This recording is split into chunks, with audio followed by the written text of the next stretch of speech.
वालेकुम स्टूडेंट्स, आज हमने नेक्स्ट एक्सरसाइज 3.2 के क्वेश्चन नंबर 2 के लास्ट कुछ पार्ट्स रिमेनिंग थे वो डिस्कस करने हैं। आप देखें आपके पास क्वेश्चन नंबर 2 के जो लास्ट कुछ पार्ट्स हैं, इंटीग्रेशन निकालनी है पार्ट नंबर 9, 10, 11 की, और यहाँ पे फिर हमारी एक्सरसाइज कंप्लीट हो जाएगी। आप सबसे पहले देखें आपने इंटेग्रल निकालना है 1/1 प्लस cos x dx का।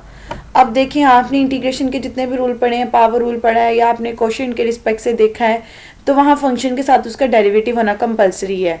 हमने क्वाड्रेटिक के अंदर भी देखा है, हमने ये भी देखा है कि अगर हमारे पास ट्रिग्नोमेट्रिक आ जाए तब हम उसका इंटेग्रल कैसे लेते हैं।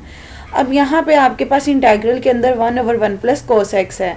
अब अकेला cos x होता तो मैं उसे secant x करके उसकी इंटीग्रेशन निकाल लेती, लेकिन यहाँ पे 1 प्लस cos x का डायरेक्ट इंटेग्रल मुश्किल है। आपने एक फॉर्मूला पढ़ा हुआ है 1 प्लस cos 2x के साथ पढ़ा था कि अगर 2x हो तो यहाँ पे x आ जाता है, लेकिन इस फॉर्मूले को आप हाफ एंगल के रिस्पेक्ट से भी यूज़ कर सकते हैं। इसको हाफ एंगल आइडेंटिटी भी कहते हैं।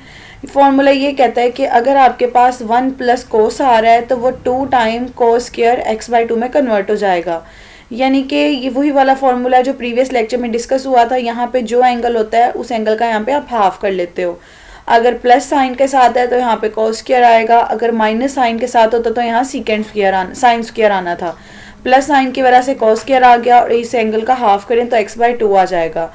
इस चीज़ की इंटीग्रेशन करना आसान है, तो आप इस फॉर्मूले की जगह नेक्स्ट स्टेप में इसकी वैल्यू पुट कर दोगे कि ये 2 टाइम cos स्क्वायर x/2 होता है।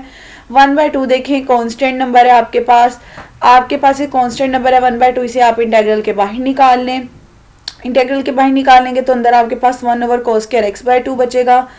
cos स्क्वायर x/2 बेसिकली जो है 1/, की फॉर्म में, इसको आप ऊपर लेके जाएंगे तो ये cos इनवर्स यानी कि secant स्क्वायर में कन्वर्ट हो जाएगा। अब इसकी इंटीग्रेशन करना बहुत आसान है। अगर फंक्शन हो, फंक्शन के साथ उसका डेरिवेटिव आ रहा हो, तो आप लोग क्या करते हो, फंक्शन की इंटेग्रल के रिस्पेक्ट से उसका फॉर्मूला लगा देते हो। secant स्क्वायर की इंटीग्रेशन आपके पास tan x होती है, तो यहाँ पे जो एंगल आता है एंगल वही साथ आएगा। secant स्क्वायर है, इसकी इंटीग्रेशन tan x/2 आ जाएगी। एंगल x के रिस्पेक्ट से चेंज आ रहा है तो ये 1/, इसके दोबारा से डेरिवेटिव लेके पावर का उसे डिवाइड करेंगे इंटेग्रल में। x/2 का डेरिवेटिव लेंगे, x का डेरिवेटिव 1/2 आ जाएगा प्लस अ कांस्टेंट c। 1/2 से कैंसिल हो जाएगा तो tan x/2 प्लस c आपका आंसर होगा। सिमिलरली अब नेक्स्ट जो क्वेश्चन है आपके पास, नेक्स्ट वाले पार्ट में का इंटेग्रल निकालना है ax plus b over ax square plus 2bx plus c into dx। आपसे मैंने कई दफ़ा कहा है कि अगर क्वेश्चन वाली टर्म आ रही है तो उसका बेस्ट वे यही है, आप चेक कर लें नीचे फंक्शन ऊपर डेरिवेटिव तो नहीं बन रहा। अगर नीचे ऊपर फंक्शन और ऊपर डेरिवेटिव बन जाए तो इंटेग्रल लगाना बहुत आसान हो जाता है, क्योंकि नीचे फंक्शन ऊपर डेरिवेटिव हो तो नेचुरल लॉग ऑफ आपके पास फंक्शन आ जाता है। अगर मैं नीचे वाले फंक्शन को रफली देखूँ, इसका डेरिवेटिव लूँ तो यहाँ पे a एज इट इज़ आना है, एक्स स्क्वायर का डेरिवेटिव 2x आना है, x आपके पास x का derivative 1, 2b as it is आना है और c का डेरिवेटिव 0। तो आप देखें उसका डेरिवेटिव जो है वो यही फॉर्म बनेगी, बस इसके साथ 2 मिसिंग है। तो जो चीज़ आपके पास मिसिंग है आप उसे मल्टीप्लाई भी कर देंगे, डिवाइड भी कर देंगे।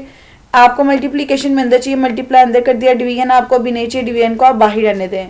तो अगर नीचे फंक्शन ऊपर उसका डेरिवेटिव हो तो उसकी इंटीग्रेशन आपके पास नेचुरल लॉग ऑफ फंक्शन आ जाती है। तो फंक्शन उसकी ओवर में था इसलिए natural log of function plus a constant c। अब यहाँ पे c की जगह c डैश लिखा, क्योंकि c ऑलरेडी यूज हुआ था तो नोटेशन चेंज करने के लिए आपने c डैश लिख देना है। सिमिलरली नेक्स्ट आपके पास क्वेश्चन है कि अगर इंटेग्रल आपके पास आ जाए cos 3x और sin 2x। अब देखिए ऐसा फंक्शन आ गया जिसके अंदर cos और sin की प्रोडक्ट आ रही है। अगर अकेला cos होता या sin होता तो इंटेग्रल निकालना आसान था। अगर cos और sin दोनों कंबाइन आ जाए तो कंबाइन के लिए आपको sin अल्फा प्लस बीटा या cos अल्फा प्लस बीटा इस टाइप का कोई फॉर्मूला लगाना पड़ेगा।